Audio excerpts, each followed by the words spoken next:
we are actually going to see what are the types of violence one can face. Fine, 3 types you already know, and here is a chart. What is the first one? Psychological violence. Girls and boys both experience psychosocial abuse. What is psychosocial abuse? Ma'am, the discrimination. Discrimination in what way? Ma'am, in the way of looks. In the way of looks. Looks means people regarding you. Okay. Yes, ma'am. They might think that what other people think about this, ma'am, what other people say about this. You know, the society is consisting of lots of people, isn't it? Now all these people have their own value system. Each family has their own value system, and then within the family also there can be little differences in the value system. So it is very easy to judge another. The way he dresses, the way she talks, the time she moves. If I am passing through the road at 8 o'clock, this girl is walking through the road at 8 o'clock. Fine. So it is very easy to form that girl might be coming from some urgent work back to the home. Fine. So it is very easy to become judgmental. This judgment by the others is something which is constantly, you know, been feared by the members of the society, majority. The person who is not, you know, caring about these judgments are considered to be a rebel. Fine. So in fact, one thing we can do is that not to be judgmental about others. He or she knows best what she is doing, otherwise his family or her family members will take care. Now what are these abuses, I mean how they actually can face? One is making threats. Fine, it is a form of intimidation. Now another one, verbal harassment or insulting. Verbal harassment is something which is you can actually say anything what you want without thinking twice, and you can abuse, insult others, and you will day after tomorrow you will forget what all you said. And suppose if you are having, you know, some kind of a pressure already at the back, I mean all those you know, this Mala or Kapil already facing some issue, they will feel very vulnerable that whatever he abused or insulted me, I might be like that. I mean he takes it into himself. Fine. Now the third one, intimidating. Intimidating already know. Then you are overawing others. I mean you are actually making yourself as something huge and great, and then others as something nothing. So the other person might get afraid of you at any point of time, or probably afraid of those situations much later again. Now coming to the next one, bullying and teasing. Now this has to be stopped. I mean as you can't control other, we should be very much careful that we should not be at any point of time bullying others.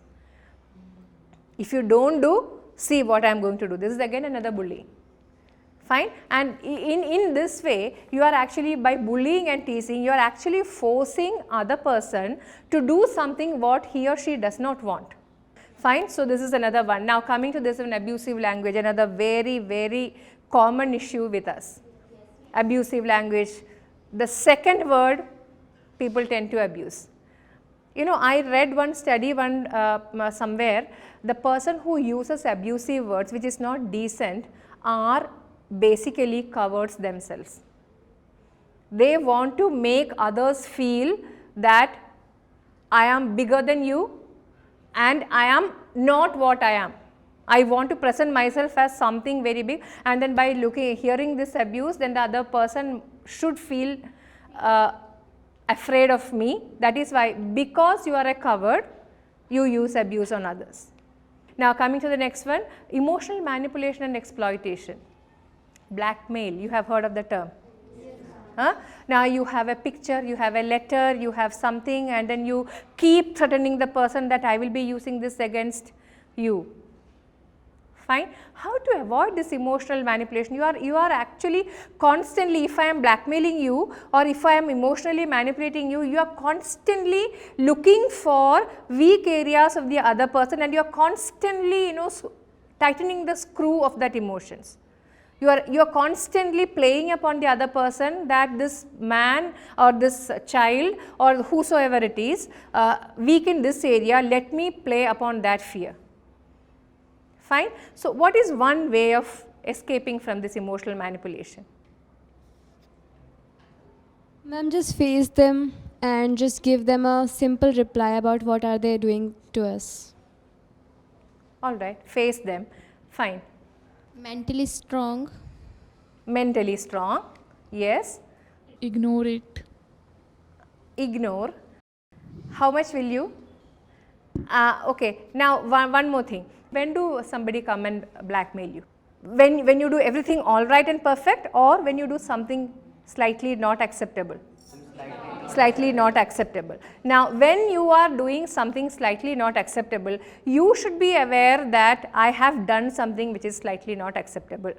Number 2, you need to have the courage to own that up.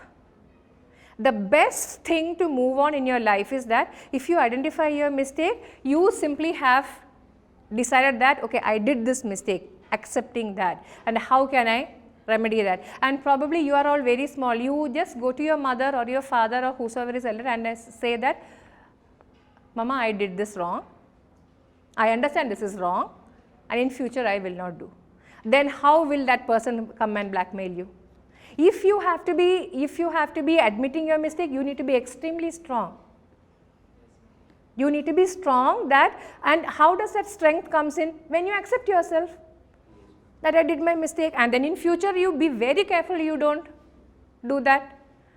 Fine. So, that is one way of escaping from this emotional manipulation or exploitation. Labeling students lazy or stupid or based on whether they are boys or girls. Lazy, stupid is some mild terms which are used here. There can be big terms also. Fine. Now, I mean branding others. Majority of the people brand people from name people by the physical appearance. Fine. So, that is very unwanted thing. Why?